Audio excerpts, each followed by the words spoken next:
Ce terme musique électronique n'a pas été utilisé avant 1950, ça c'est vrai. Mais on peut en parler, disons que moi je prends le parti pris dans mon bouquin sur les musiques électroniques de commencer mon histoire à la fin du 19e siècle. Parce que des instruments électroniques, on en a dès 1876. Donc, à partir du moment où on a des instruments électroniques, on a une esthétique électronique qui en découle. Et donc, des instruments du type... il y en a un qui est très célèbre dans les années 20, comme le Theremin Vox. Cependant, c'est vrai qu'il y a beaucoup de musiciens qui les utilisent, pas en faisant de nouvelles musiques, pas en faisant de nouvelles propositions esthétiques, ils les utilisent en fait comme complément de l'orchestre traditionnel, l'orchestre occidental. Donc il n'y a peut-être pas encore vraiment une esthétique électronique à part entière qui émerge.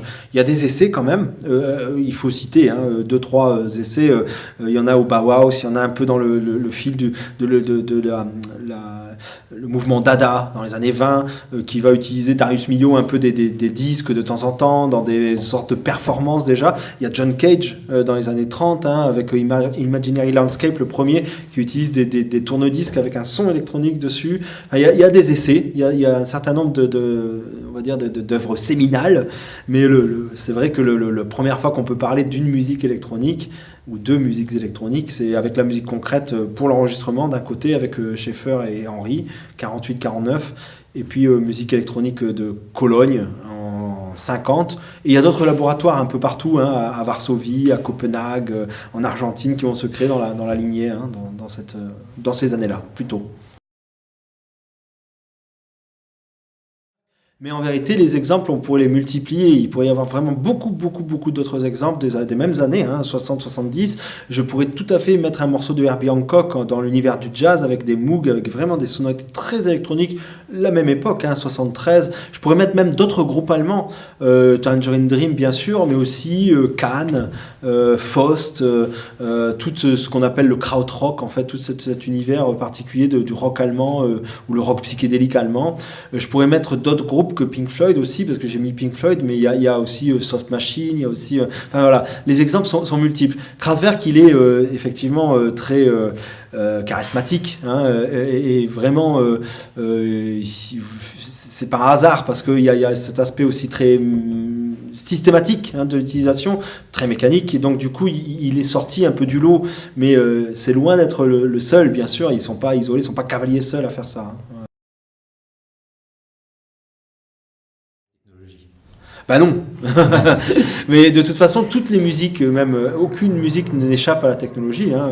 Voilà, à part les musiques qui sont purement basées sur le corps humain et la voix.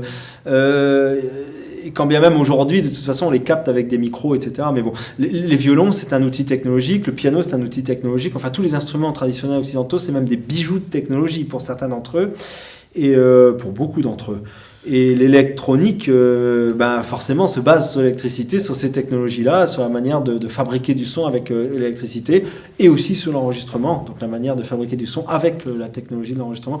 Donc forcément, il y a de la technologie là derrière, c'est évident, dans le nom même. Ouais. Les années 90, et c'est vrai que depuis un peu plus de 10 ans, il n'y a pas eu beaucoup de choses vraiment nouvelles. Ça, c'est vrai. C'est très petit, l'échelle de 10 ans, à l'échelle de la musique. On a l'impression qu'il faut que ce soit une révolution tous les ans, mais bon, c'est tout petit dans la lorgnette de l'histoire de la musique. Bon, il n'y a pas eu ça. Mais est-on arrivé au bout de ce qu'on a déjà créé comme technologie? Non, déjà d'une part. On ne peut jamais dire ça. Et puis...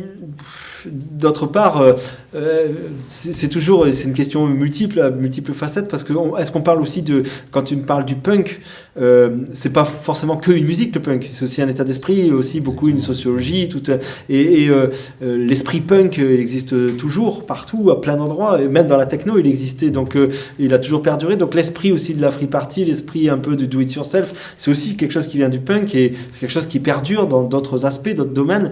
Donc voilà, enfin c'est une question un peu multiple, difficile d'y répondre comme ça, une seule phrase. C'est plein d'idées comme ça qui me viennent. Bon, il faudrait que je structure un peu plus, mais enfin voilà, trois idées qui me sont venues de cette question qui n'est pas encore élucidée.